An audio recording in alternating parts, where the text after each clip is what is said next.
WIBTAH for removing my 23 son from life insurance and not including in will because he disowned me? I am a 43F currently serving in the Army for over 18 years.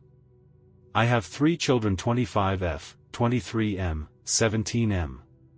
Over the past few years my 23M son has been genuinely upset that I will not transfer my GI Bill to him. Those unfamiliar with the military, service members are able to transfer their education benefits to their spouse or children after serving a certain amount of time. However, I accidentally exhausted my GI Bill. My daughter and oldest son never really showed interest in college, nor were my son's grades of the best. Once my son moved out after HSR communication was minimal. Our relationship prior to him moving out was also strained.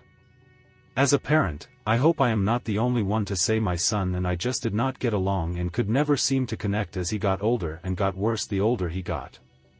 About 2 years ago of him going no contact he messaged me, not to ask how we were doing or anything, but straight to the point that it's my fault that he no longer qualifies for grants due to our incomes combined and why I did not transfer my GI Bill to him. I informed him that I had exhausted it and that he is more than welcome to speak to a recruiter. He then said I should have set $50 to $100 aside each month to pay for his college.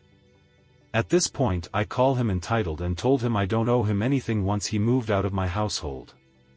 Summarized conversation, we go no contact again for a little over a year and recently another message straight to the point asking how I exhausted my GI Bill, again told him he can go see a recruiter about it.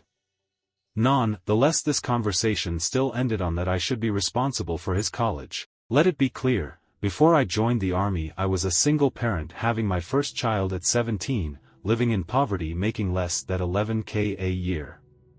I joined the Army at 25, paying for college tuition out of pocket was never an option.